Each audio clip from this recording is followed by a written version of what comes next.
Vous avez rendez-vous? Non, j'ai pas de rendez-vous. Alors ça va pas être possible.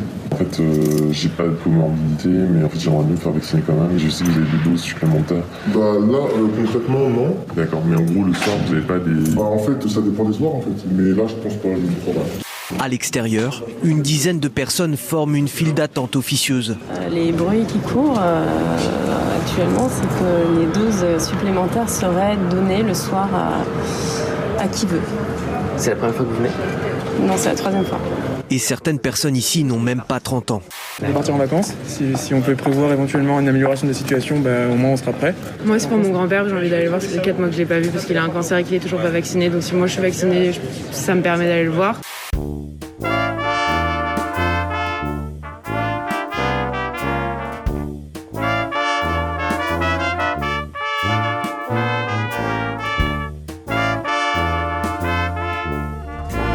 L'infection peut se produire par l'un de nos 3 points d'entrée, yeux, nez, bouche. C'est pourquoi ce masque est très utile au quotidien.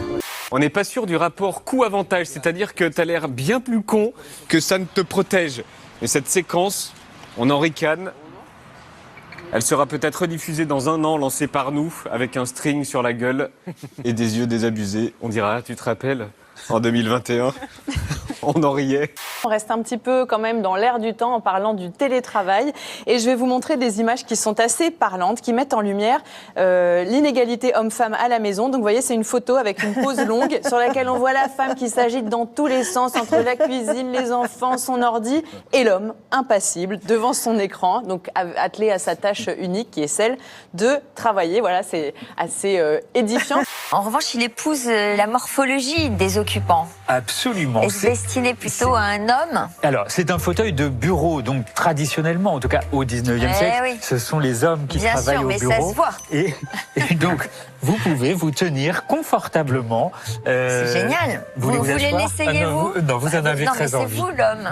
Mais c'est clairement le profil de la femme castratrice, c'est profondément mauvaise et méchante. Et ça, on n'en parle pas souvent. Et parfois, il y a des hommes qui souffrent et qui sont là à côté. C'est les femmes, c'est les hommes qu'on appelle les canards et on n'en parle pas assez de ces canards. Oui.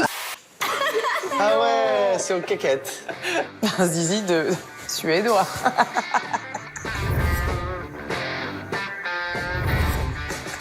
Un grand long quand t'es... Je fais bien le zizi. Hop. C'est un fauteuil d'homme qu'on appelle même un couillard. Un couillard? Un couillard. C'est ça. Ah oui. Et pourquoi couillard? Pourquoi couillard? Non, je pense que le nom est suffisamment évocateur. Vous n'avez pas besoin non plus de... Non, mais c'était à cause de quoi? Ça s'appelait vraiment comme ça? Mais à cause de cette femme, je t'assure que c'est vrai, ouais. Tout, vous serez tout sur le zizi. Mais Emilien, mais qu'est-ce qui t'a pris? Je pense que je voulais faire une fleur à la base, mais j'ai mélangé les deux délires. Si t'aimes les cactus et t'aimes les bistouquettes, tu fais la fusion et tu fais une bistou-cactus. Constat inquiétant. Mais oui, c'est sérieux. Oui, il y a une suite à cette phrase, Apolline. Allez, Apolline, nous la on connaissons. se lance. Allez, une grande respiration et on y va. Lancement. Allez, Apo. C'est donc le lancement que m'a écrit Charles. Oui, j'assume. Vos histoires insolites, Charles. On commence avec un constat inquiétant. 2 points. Les humains naissent avec des pénis de plus en plus petits. Oui. Donc c'est les fruits à coque, style gland, noisette. mais les noix, glands, j'en mange pas non plus. Non, mais bon, il y a des animaux qui... Voilà. Quoique, ça vous est arrivé, Ariel. Bon. C'est une tuerie, franchement. C'est un vrai orgasme buccal. Mais vraiment.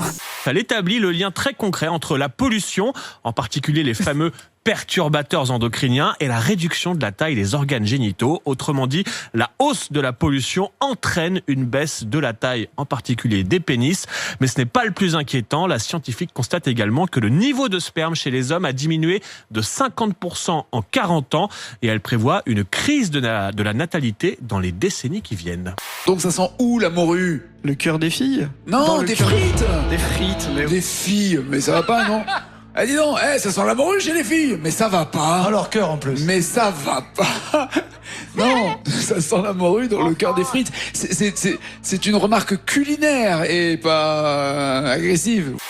Profilé muni d'orifice. Je savais que t'allais bloquer sur ce mot. T'es grave, toi. Au qui du orifice dit, chose, trop de balles. Ah bah ça vole pas au Paris-Cyr. Ça existe toujours. L'agence? Je sais pas, c'est par rapport au corona, moi j'ai jamais vraiment été contacté. Là, vous êtes la première personne à laquelle je parle. Mon conseiller? Oui. Qu'est-ce que j'ai vu? Vous ne l'avez jamais vu? Non, jamais. Elle consiste en quoi exactement cette association? C'est-à-dire faire des concours, se ressembler pour faire des thèmes et puis Excusez-moi 2 secondes. se rassembler. Excusez-nous, messieurs, on travaille sur le plateau, on fait une émission de télé. Merci, à bientôt, bonne journée. Et la pause, du coup, on fait comment? Pareil, 45 minutes. Le vendredi, on a pris un peu plus de 45 minutes. Non, c'est 45. Quoi qu'il arrive. Quoi qu'il arrive, c'est 45 minutes. Même si tu pars manger midi et que tu rentres à 14h, on s'arrange pour pas midi, 40. Vendredi, on bouffe un peu de 2 heures.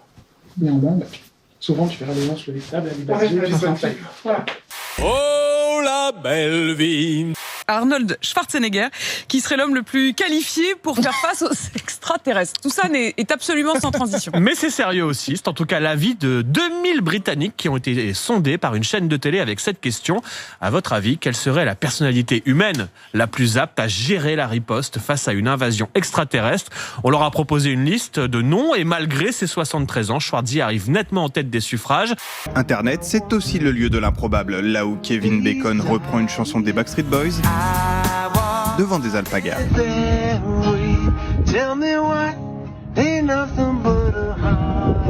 L'acteur révélé dans le film Footloose en 1984 s'amuse ainsi sur son compte TikTok. Après tout, il a une guitare, une ferme et un public tout trouvé.